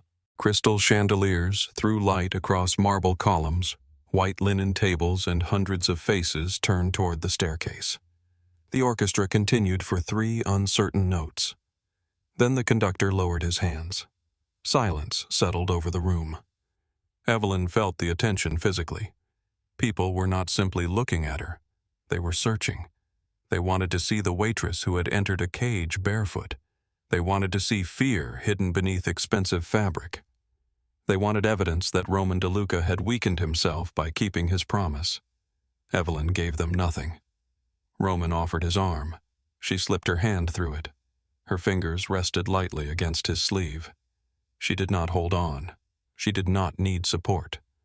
Together they approached the staircase. The first step carried them into full view. Evelyn recognized several faces from the files in Roman's library. Patrick Doyle stood beside the bar, representing the Irish crews that controlled several trucking routes north of the city. Vincent Caruso sat with 2 Philadelphia captains near the eastern wall. 3 city officials occupied a table close to the orchestra, pretending they had come for charity. At the center of the Russian delegation stood Viktor Sokolov. He did not applaud. His pale eyes followed Evelyn down the stairs. Roman matched her pace. He neither pulled her forward nor allowed her to fall behind. At the bottom, guests moved aside. The opening before them looked less like respect than the path formed before a blade. "Smile," Roman murmured. Evelyn kept her face still. "This is my smile. You look as though you are deciding where to hide the bodies. I am deciding which curtains would stain." A quiet laugh escaped him. Several people close enough to hear exchanged glances. That mattered. A nervous bride would make Roman look compromised. A woman capable of making him laugh looked dangerous in a different way. A waiter approached with champagne. Roman took 1 glass. Evelyn took another but did not drink. She watched the room through the reflection on the crystal rim. Security stood near every exit. Roman's men were positioned correctly. The eastern service door was visible from 2 cameras. The western corridor had only 1 guard. Evelyn filed that away. A woman in a silver dress approached and kissed the air beside Evelyn's cheek. "Mrs. DeLuca," she said. What an extraordinary surprise. Evelyn remembered her photograph. Maria Caruso, wife of a Philadelphia captain. The file described her as socially useful and privately ruthless. "Most surprises are ordinary after enough champagne," Evelyn replied. Maria smiled. "I heard the wedding was sudden. So was the proposal." Maria's eyes moved toward Roman. He raised his glass. "I have always preferred efficiency." The exchange drew restrained laughter from the people nearby. Evelyn felt Roman's arm shift beneath her hand. He was relaxed, not careless. There was a difference. Maria stepped away. 2 union officials approached next, then an attorney, then a councilman who congratulated Roman while refusing to look directly at Evelyn. Each conversation followed the same pattern: polite words, careful questions, hidden calculations. Evelyn answered just enough. She did not defend herself. Defending implied doubt. Across the room, Victor continued watching. He waited until everyone had seen Roman accept Evelyn publicly. Then he moved. His men followed. They crossed the ballroom in a tight formation, not because they expected an attack, but because they wanted the room to recognize one was possible. Conversation lowered again. Roman handed his glass to a passing waiter. Evelyn felt the muscles in his arm tighten beneath her fingers. Victor stopped several feet away. I wore a midnight blue suit and no tie. The pale scar along his jaw looked almost silver beneath the chandeliers. Roman. Victor. No hands were offered. Victor turned his attention to Evelyn. His gaze moved from her face to the platinum ring. "So this is the bride." Evelyn met his eyes. "This is the little waitress who broke my champion. Cain was Roman's champion. My money made him valuable. Your money made him overconfident." The room quieted further. Victor's mouth tightened. "You cost me $4 million. You placed a bad bet. You expect me to accept that I do not care what you accept." Roman shifted slightly. Evelyn pressed 2 fingers against his arm. "Wait." Victor noticed the movement. A faint smile touched his face. "You control him already?" Evelyn released Roman's arm and stepped forward. 1 pace. Enough to close the distance, not enough to appear reckless. Victor looked down at her. In the cage, Cain had been taller. Cain had also been more honest. Victor leaned closer. "In my country, a woman who speaks this way learns to eat through broken teeth." Roman's hand lowered beside his jacket. Evelyn did not look at him. She kept her attention on Victor. "In Baltimore, men who threaten me usually discover they have larger problems." Victor smiled without humor. "You think a ring makes you untouchable?" "No." Evelyn removed the champagne glass from her hand and placed it on a nearby table. "I think the $23 million you moved through Cassia Maritime makes you touchable." The smile disappeared. Victor's men remained still. Several people nearby leaned closer without appearing to move. Evelyn continued. "Cassia Maritime is registered in Cyprus. The listed director died 4 years ago. The company owns no ships, employs no crew, and somehow receives payments every time one of your containers clears the port of Baltimore." Victor's face did not change. His eyes did. A small tightening, a fraction of hesitation. "Enough. You searched my accounts," he said. "I followed money that wanted to be found. You know nothing about my business. I know about the 2 containers removed from your organization's inventory last month. I know the cargo was sold privately through Riga. I know the profits never reached the men above you." A pulse appeared in Victor's neck. Roman looked at Evelyn. She had shown him part of the evidence in the library, but not all of it. Victor stepped closer. His voice dropped. You should be careful. Evelyn lowered hers with him. If anything happens to me, those records are sent to 3 addresses. One belongs to your superior in New York. One belongs to a prosecutor who has spent 6 years trying to understand your shipping network. Victor's eyes narrowed. And the third, your wife. The silence around them became absolute. Victor stared at her. Evelyn had found the second apartment in Annapolis, the hidden account used for jewelry, and the woman Victor visited twice a month under another name. It had taken 37 minutes. People believed secrets were protected because they were hidden. Most secrets were protected only because no one had looked carefully enough. Victor's jaw tightened. You are bluffing. Evelyn touched the bracelet at her wrist. A small black drive slid into her palm. I came prepared to be doubted. Victor looked at the drive, then at Roman. Roman said nothing. He did not need to. The room was watching Victor now. If he continued, he risked exposure. If he retreated, he lost face. Evelyn had given him only one path that preserved both his life and a portion of his dignity. She held out the drive. You may take this and explain it to your superiors. Victor's expression hardened. Or you may return to your table, enjoy dinner, and remember that Cain entered the cage voluntarily. Victor stood motionless.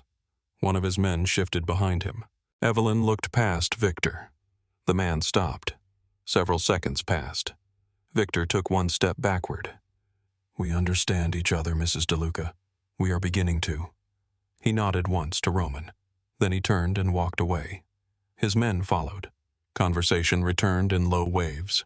The orchestra began playing again, though the musicians watched Victor until he reached his table. Evelyn slipped the drive into the hidden pocket of her dress. Roman leaned closer. You did not tell me about his wife. You did not ask. You threatened one of the most violent men in Baltimore with evidence of adultery. No, I threatened him with accounting. Roman looked at her. A genuine laugh rose from his chest. It was quiet, but people heard it. They saw Roman DeLuca amused by his wife after she had forced Victor Sokolov to retreat. The message moved through the ballroom without words. Evelyn accepted a fresh glass of champagne. This time she drank. Roman studied her over the rim of his own glass. You enjoyed that. I enjoyed being believed. You were believed at the Iron Chapel, after I broke an arm. Some audiences require visual aids. The corner of her mouth lifted. Roman saw it. The expression vanished quickly, but not before something changed in his eyes. For several seconds, the ballroom blurred around them. Evelyn became aware of the warmth of his arm beneath her hand, the faint cedar scent at his collar, the way he watched her without attempting to reduce her into something easier to understand. Roman was dangerous. She had known that from the first moment he entered the Iron Chapel. Danger did not explain why standing beside him felt less exhausting than standing alone. A waiter approached from the western corridor. Evelyn noticed his shoes first. Black leather, thick soles, military issue. The hotel staff wore polished dress shoes with narrow heels. She looked at his hands. He carried the tray with his left hand, but the muscles along his right forearm were more developed. Dominant hand free. His collar sat too high against his neck. A thin wire disappeared beneath it. Evelyn's body tightened. The waiter came closer. Roman turned slightly toward Patrick Doyle, who had begun approaching from the bar. The waiter's right hand moved beneath his jacket. Evelyn struck the tray. Crystal glasses lifted into the air. Champagne scattered beneath the chandeliers. The waiter pulled a pistol. Evelyn drove her shoulder into Roman's chest. They fell behind a marble column. A gunshot split the ballroom. Stone shattered where Roman's head had been. People screamed. Music stopped. Roman's guards drew weapons. The attacker fired again. Evelyn remained low, one hand against Roman's chest. Stay down. Roman looked at her hand. You are giving orders in my ballroom. Complain later. The attacker moved toward the western corridor. One of Roman's guards fired. The bullet struck the attacker's leg. He fell against a table. Guests scattered. Another guard reached him before he could raise the weapon again. 2 shots followed. The attacker stopped moving. Silence arrived in fragments. Crying near the eastern tables. A chair overturned. Champagne dripping from white linen. Roman rose behind the column.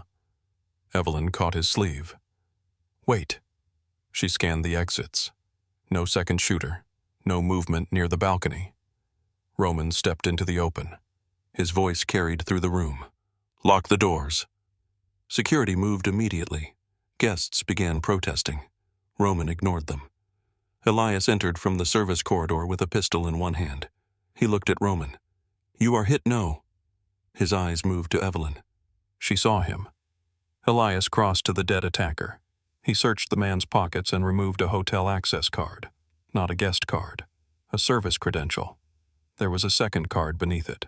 Dark blue plastic marked with the insignia of a South Harbor storage company. Evelyn recognized the symbol, the same company connected to the missing money. Elias held up the card. "Marcus Vane's district." Roman's face changed. The calm remained. The temperature beneath it dropped. "Find Marcus." Elias spoke into his radio. No response came from the security team assigned to the southern entrance. Evelyn looked toward the western service corridor. One guard was missing when we entered. Roman turned to her. "You noticed I notice exits." A member of security approached carrying a tablet. "Sir, we checked the hotel cameras." He placed the screen before Roman. Footage showed the service entrance 20 minutes earlier. The attacker entered wearing a catering uniform. Another man held the door.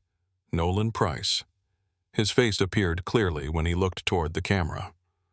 Evelyn watched the recording twice. Nolan seemed nervous. He also seemed angry. Roman's expression remained unreadable. "Where is he?" "No one has seen him since this afternoon." Elias looked at the access card. This was planned before the wedding. Roman glanced toward the tables. Guests watched from behind overturned chairs and guarded expressions. Some appeared afraid.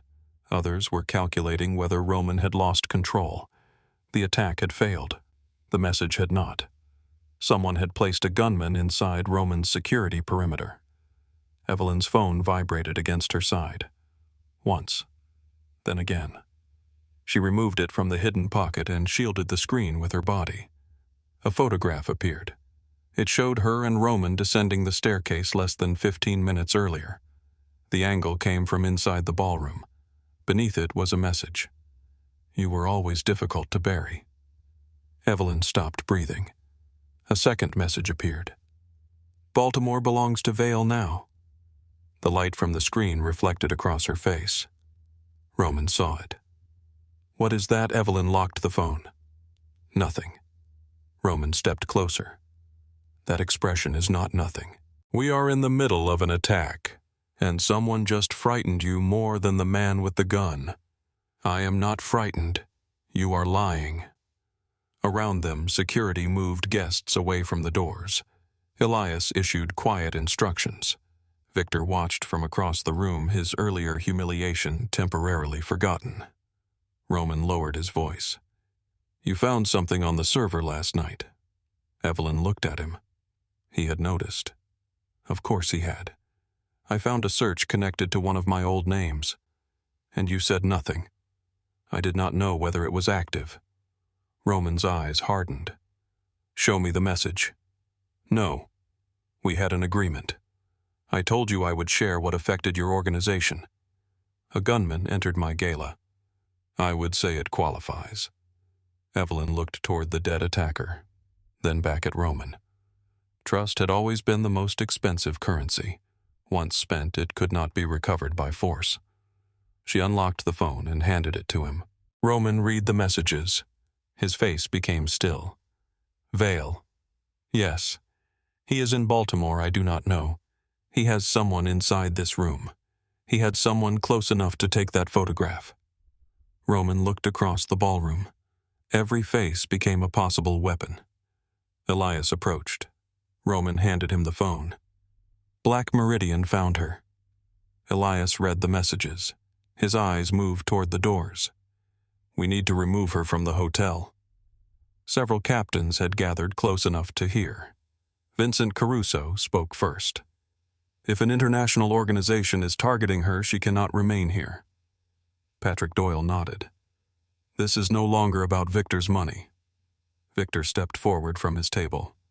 It became everyone's problem when DeLuca brought her into the room. Roman looked at him. Be careful.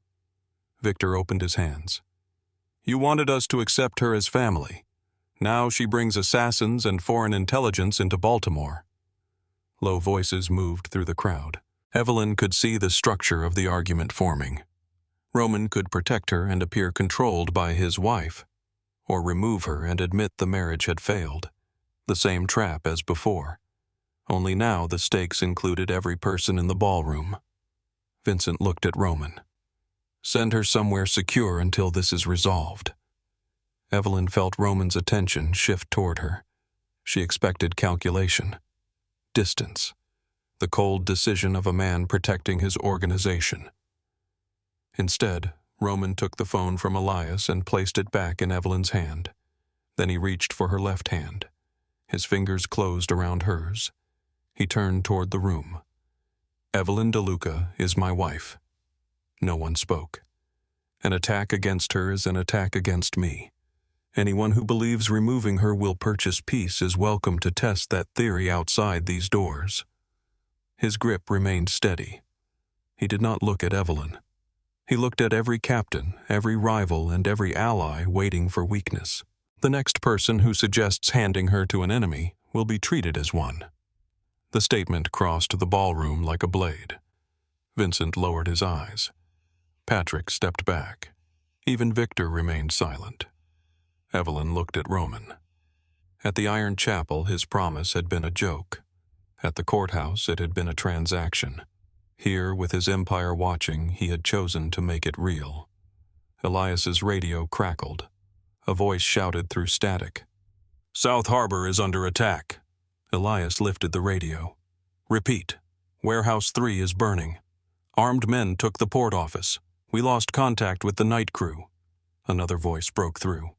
Warehouse 7 is on fire. Roman released Evelyn's hand and took the radio.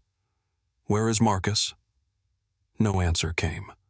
A third message arrived from one of the estate accountants. Several DeLuca accounts had been frozen. 2 captains were no longer responding. The ballroom changed. People began reaching for phones. Alliances that had appeared fixed minutes earlier became uncertain. Roman stood beneath the chandeliers while news of his collapsing empire arrived one piece at a time. South Harbor seized. Warehouses burning. Money inaccessible. Men missing. Someone had not merely attempted to kill him. Someone had timed the attack to coincide with the moment every major criminal leader in Baltimore could witness his loss of control. Evelyn looked toward the high windows. A faint orange glow reflected against the clouds above the harbor. Roman followed her gaze. His face carried no panic, only fury sharpened into purpose.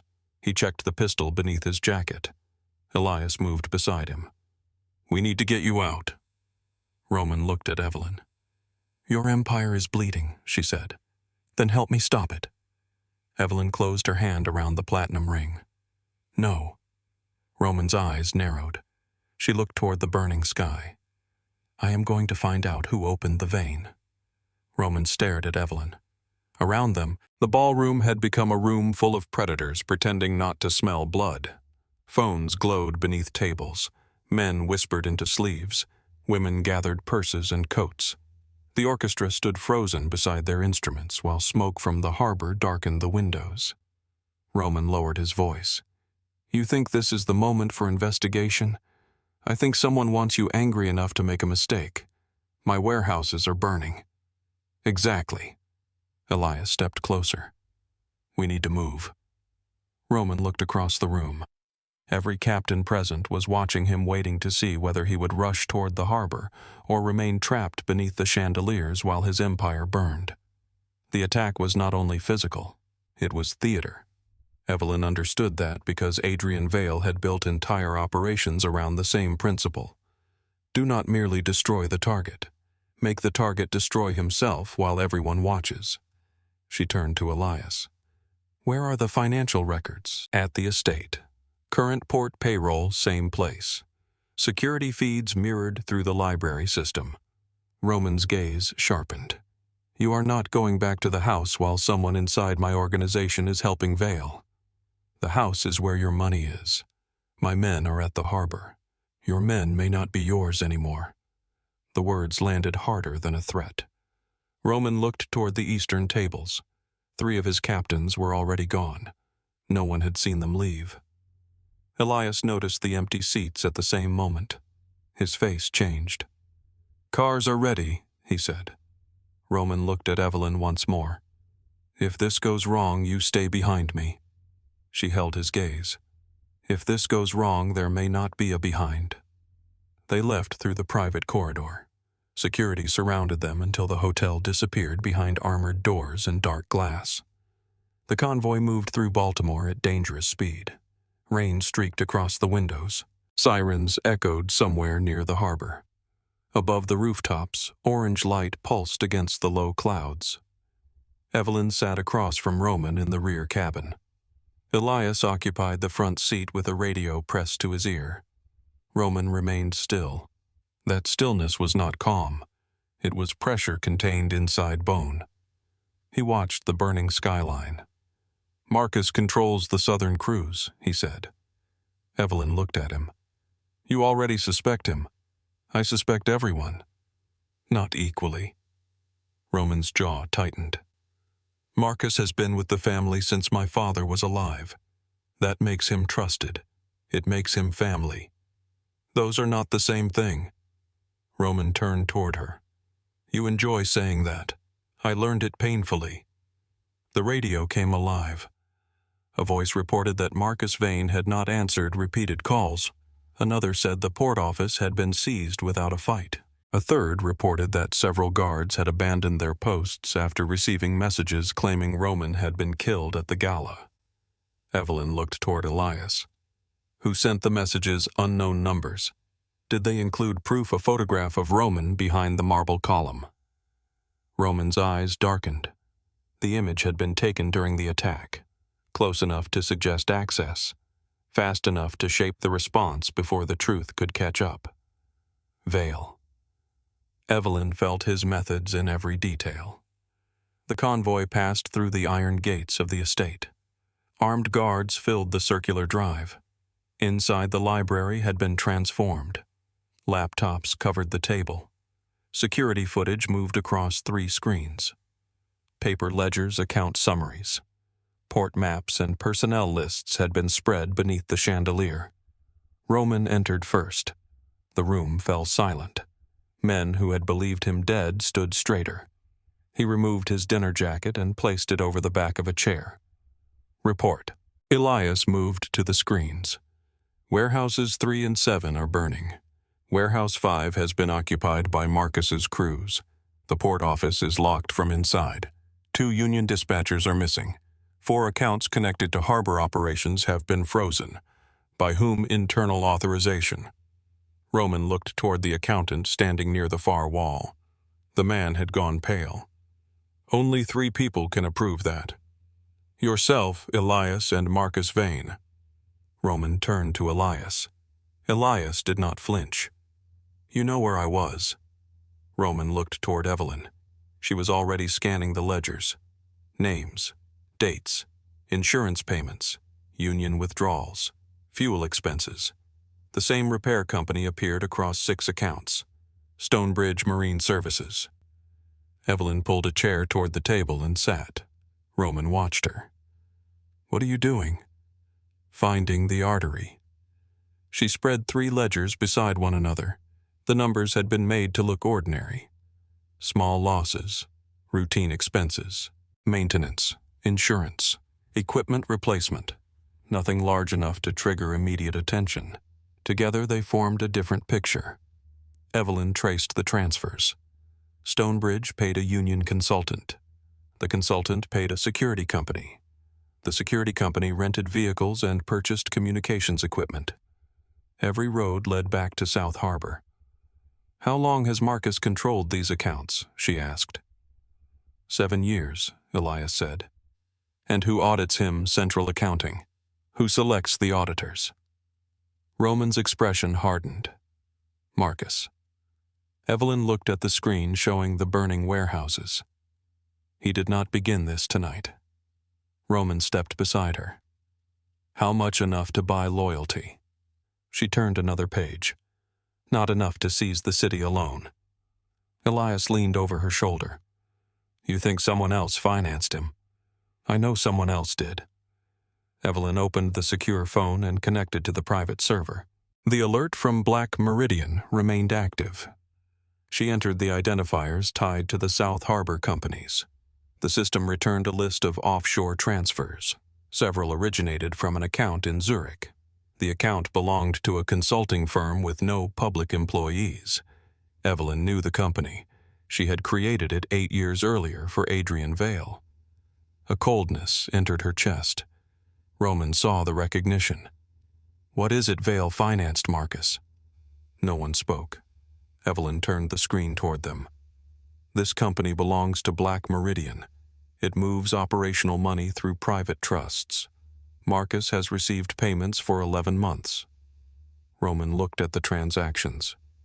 He bought one of my captains. No. Evelyn met his eyes. He bought your captain's resentment. Marcus was already waiting for a price. Roman paced away from the table. Then we go to the harbor. Elias nodded toward the armed men. I can have 40 people ready in 5 minutes. No, Evelyn said. Roman stopped. The room turned toward her. She enlarged the harbor map. Marcus expects you to attack. I am not asking what he expects. He controls the port office, the high storage roofs, and the access roads. If Vale advised him, the obvious approach is trapped. Roman's voice lowered. My people are inside. Then running toward them without a plan gets more of them killed. You have a better one. Yes. She looked toward the accountant. Can Marcus access payroll? The man swallowed. Not after the accounts were frozen. Can we reroute it with authorization? Evelyn looked at Roman. His crews do not fight because they love him. They are loyal to him. They are loyal to the money he controls. Roman's expression sharpened. You want to buy them. I want to show them he already stole from them. Evelyn opened a series of payments. Marcus had been withholding a percentage from union wages and hazard compensation for months. The missing amounts had been buried beneath false deductions. She displayed the totals. Several men in the room cursed quietly. Elias leaned closer. If this reaches the crews, they stop seeing Marcus as a leader, Evelyn said. They see him as a thief. Roman looked at the map. And if they do not care, then we make caring profitable. She pointed toward the accountant. Release 2 weeks of legal union wages from the central fund. Direct transfer. Every dock worker receives it tonight. The accountant looked at Roman. Roman looked at Evelyn. That costs almost $2 million. You were willing to lose more taking the port by force. That is not your decision. Evelyn stood. The dress still carried a dark stain from spilled champagne. A cut marked one wrist where broken glass had touched her skin. She faced Roman across the table. You asked me to help stop the bleeding. I asked for help, not command. Then keep commanding the version of your empire that exists in your head. The room became still. No one spoke to Roman that way. Not captains, not rivals, not men who expected to remain alive. Roman stepped closer. His voice dropped until only Evelyn could hear. You are standing in my house, while your port burns. My men are waiting for my order. Then give them one that works. His face hardened. Anger moved through his eyes. Beneath it, something else remained. Recognition. Evelyn did not look away. You can protect your pride, she said quietly, or you can protect your family. Tonight, you do not get both. Roman stared at her for a long moment. Then he removed the heavy signet ring from his right hand. The DeLuca crest caught the light. He placed it on the table between them. Every man in the library understood what it meant. Authority, permission, command. Roman looked at Evelyn. Bring it back." She glanced at the ring. "By the time this is over, you may not want it. Do not make me regret this. You already regret meeting me." A faint shadow of a smile touched his mouth. "Constantly." Evelyn turned to the accountant. "Release the wages." The man moved. Elias distributed the records through secure crew channels. Names, deductions, dates, and proof of Marcus's transfers appeared on phones across South Harbor. Within 6 minutes, the first gate opened. A group of dock workers walked away from Warehouse 5. Within 10 minutes, men guarding the western access road lowered their weapons. Within 12, one of Marcus's lieutenants called Elias and asked whether Roman was alive. Roman took the call himself. "You have 30 seconds to decide who you work for." The man answered in 9. Security footage changed. Cars that had been blocking the southern entrance moved aside. Armed men abandoned the port office roof.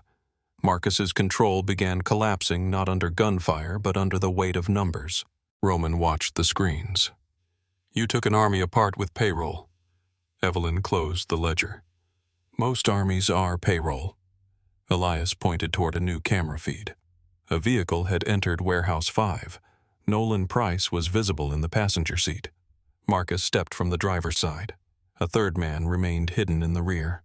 Evelyn studied the shadow behind the glass. Her pulse slowed. "Vale." Roman looked at her. "You cannot know that. I know how he sits." The vehicle disappeared inside the warehouse. Evelyn picked up a pistol from the table. Roman placed one hand over it. "You stay here." "No. Your work is finished. My work is standing inside Warehouse 5. He wants you there. He always did." Roman's grip tightened. "That is why you are not going." Evelyn looked down at his hand over hers, then up at him. "You said this was an alliance." "It is." "Then stop treating me like cargo. I am trying to keep you alive." "I have been trying to keep myself alive since before you knew my name." Roman released the weapon. His voice became quiet. "And how well did that work?" The question found the wound beneath all the others. Evelyn's face changed. Roman saw it and immediately regretted the words. She stepped back. "Well enough to reach your cage." Elias entered the silence. "We have a route into Warehouse 5 through the Eastern Maintenance Tunnel.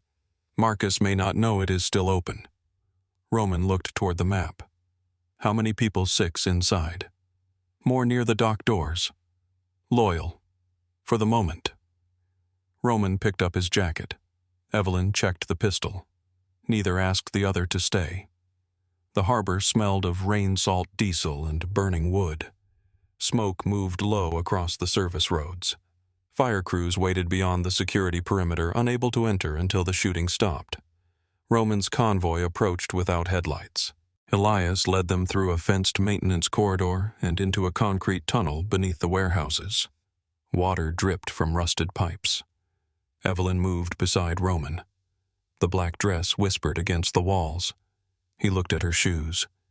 "You wore heels to a gunfight. They were expensive." "That was not the question." "They have steel supports." Roman shook his head. The tunnel ended beneath a grated stairwell. Voices sounded above. Roman signaled. 2 guards moved first. The door opened quietly. They entered Warehouse 5. Cargo containers rose beneath the steel roof. Emergency lights cast long red shadows across the floor. Evelyn stopped. The color, the concrete, the smoke. For 1 second, the warehouse became the corridor from 3 years earlier. Her breathing changed. Roman noticed. He moved closer without touching her. "Stay here." Evelyn looked toward the voices ahead. "No, you do not have to prove anything. I am not proving it to you." She stepped forward.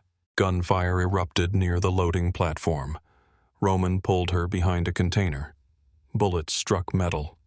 Elias returned fire. Men shouted from the far side of the warehouse. Roman's loyal crews entered through the western doors. The building became noise and light. Evelyn moved between containers using the shadows. A man appeared from the right. She struck his weapon aside and drove the grip of her pistol into his throat. He collapsed. Another came from behind a forklift. Roman fired once. The man fell. They reached the central office. The door stood open. Inside, Nolan held a gun against the head of a dock supervisor. His hand trembled. Roman entered first. Nolan. Nolan's face twisted. You laughed at me. Roman looked at the hostage. You humiliated yourself. She did this. His eyes moved toward Evelyn. She made everyone think I was weak. Evelyn kept her pistol lowered. You pulled a gun on an unarmed woman. You were never unarmed. No, she said. You simply did not understand the weapon. Nolan pressed the barrel harder against the supervisor. You think you are better than me. No. I think you are exactly what fear looks like when it wears an expensive suit. His hand shook. Roman shifted half a step. Nolan saw it and turned the gun. Evelyn moved first. She struck his wrist. The shot entered the ceiling. Roman pulled the hostage away. Evelyn twisted Nolan's arm behind his back and drove him against the desk. He cried out. She could have broken the joint. She did not. Where is Marcus? Nolan laughed through clenched teeth. You are too late. A screen on the wall activated. Adrian Vale appeared, older than Evelyn remembered. Silver had reached his hair, but his face remained composed and precise. He sat in a dark room somewhere beyond Baltimore. The sight of him emptied the warehouse from Evelyn's mind. Vale smiled. Evie. Roman looked from the screen to her. Vale continued. I wondered what name you would choose. Evelyn released Nolan and faced the monitor.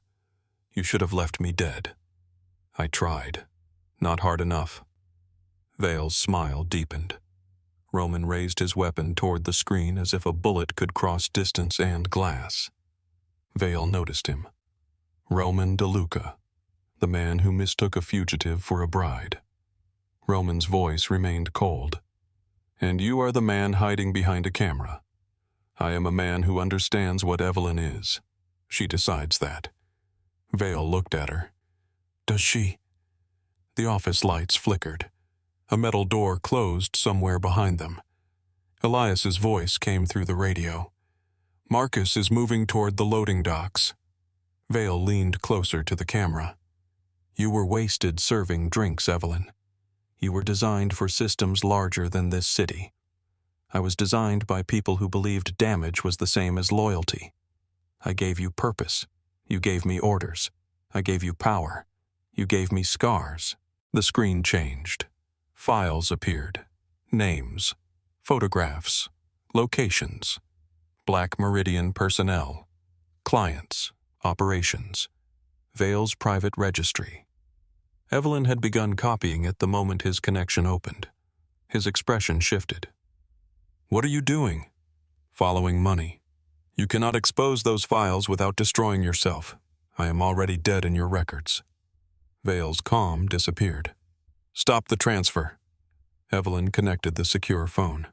Data began moving through multiple channels. Journalists, federal servers, foreign investigators, private archives designed to release copies if one destination failed. Vale stood. Evelyn. She watched the progress bar. Your leverage was secrecy. You think Roman will protect you when he sees what you have done? Roman looked at the screen. Vale continued. He will fear you. Men like him always do. Today he admires the weapon. Tomorrow he locks it away. Evelyn glanced at Roman. His face revealed nothing. Vale smiled again. Come back. I will give you a place beside me. Evelyn looked at the man who had taught her how to enter locked buildings, break coded networks, and identify the exact pressure needed to make a person surrender. Then she pressed the final command. The transfer completed. No, she said. You taught me enough to take your place away.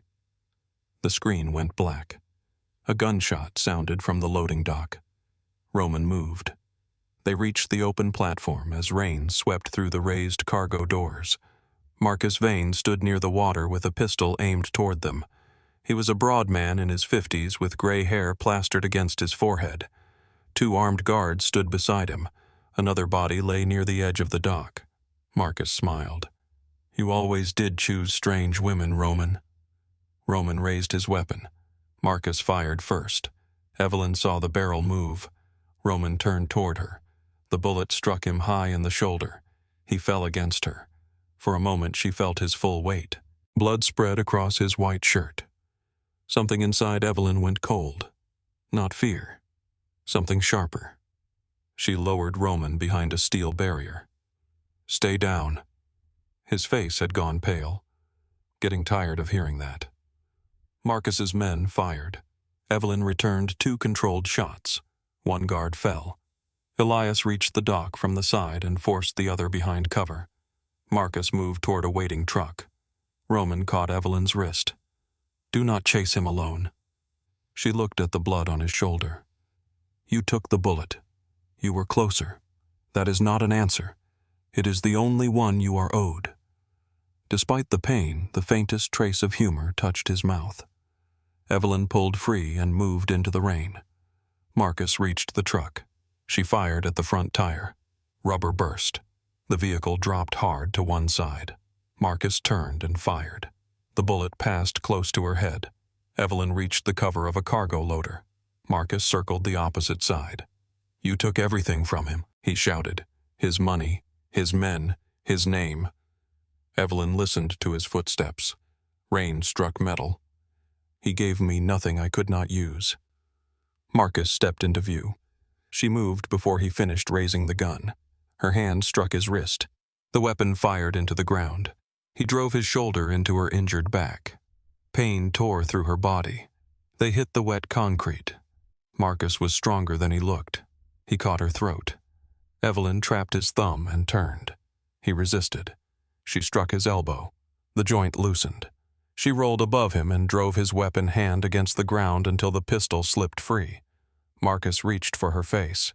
She caught his arm and forced it behind his back. The position mirrored the one she had used on Nolan. Only Marcus did not stop fighting. Evelyn tightened the lock. His shoulder reached the breaking point. Do it, he said through his teeth. That is what you are. Vale's voice lived inside the words. A weapon. A function. A wound taught to move. Evelyn looked toward Roman. He sat against the steel barrier while Elias pressed cloth against his shoulder. Roman watched her. He did not order her to kill Marcus. He did not order her to stop. The choice belonged to her. Evelyn released the pressure slightly. Marcus laughed. Then she drove his face into the concrete and secured his wrists with a plastic restraint. You do not get to decide what I am. Elias's men surrounded them. Marcus was pulled to his feet. Roman approached, one hand pressed against the wound. Marcus looked at him. The Waitress took your empire. Roman glanced toward Evelyn. No. His voice remained steady. I gave her room to save it. Dawn arrived over Baltimore in a gray line. The fires had been contained. South Harbor returned to DeLuca control before sunrise.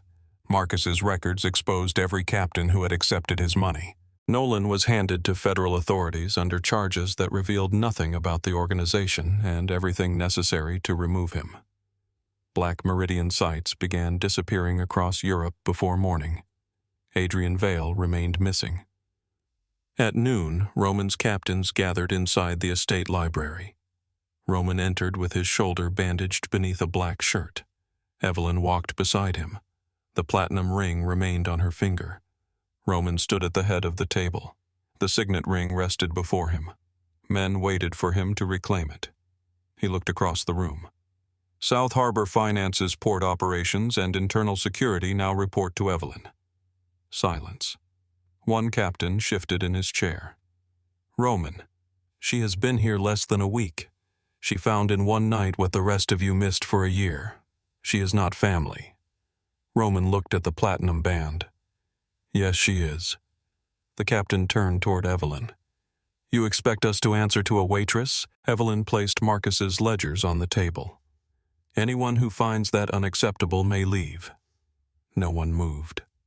She looked from face to face. You remained loyal to Roman while loyalty was comfortable. Marcus offered money and some of you became uncertain. That uncertainty ends now." The room stayed quiet. Roman watched her take control without raising her voice. His empire still carried his name. It no longer belonged to him alone. Later, the library was empty. Rain moved softly against the windows. Roman stood beside the fireplace with a glass of whiskey in his uninjured hand. The signet ring remained on the table. Evelyn entered. She picked it up and placed it beside his glass. "You told me to bring it back." Roman looked at the ring, then at her. "You earned the right to keep it. I do not want your chair." "What do you want?" Evelyn looked around the room. 3 nights earlier, the library had seemed designed to make visitors feel small. Now it felt different. Or perhaps she did. "A choice," she said. Roman stepped closer. "You have one." She searched his face for possession, for calculation, for the first sign that Vale had been right. Roman waited. He did not reach for her. He did not tell her what the choice should be. Evelyn looked at the bandage beneath his shirt. "You took a bullet for me. You would have done the same. That does not explain why you did." Roman glanced toward the fire. "The marriage began as a promise I was too arrogant to avoid. And now," he looked at her, "now it is the first honest alliance I have ever had." The words settled between them. No crowd, no judge, no enemies waiting for weakness. Only the two of them. Roman touched the platinum band on her finger. His thumb moved once across the metal. Evelyn closed the distance. Their first kiss was careful, almost restrained. Then the fear, anger, and exhaustion of the last days broke through. Roman's uninjured hand settled against her waist. Evelyn rested one palm against his chest, close enough to feel his heartbeat beneath the bandage. When they separated, she did not move far. "This does not change the separate bedroom clause." Roman's mouth curved. "I would never challenge a contract written by my wife." The following Monday, Evelyn entered the iron chapel. The cage was gone. In its place stood a long table beneath the chandeliers. Captains' union leaders and accountants rose when she entered. Her old silver serving tray hung behind the bar. Roman had kept it there. She stopped beside him at the head of the room. He leaned closer. "You beat my champion, married me, and took half my empire." Evelyn looked at the men waiting for her decision. Half Roman laughed. This time no one laughed at her. Roman DeLuca had offered Evelyn Hart his name as a joke. She accepted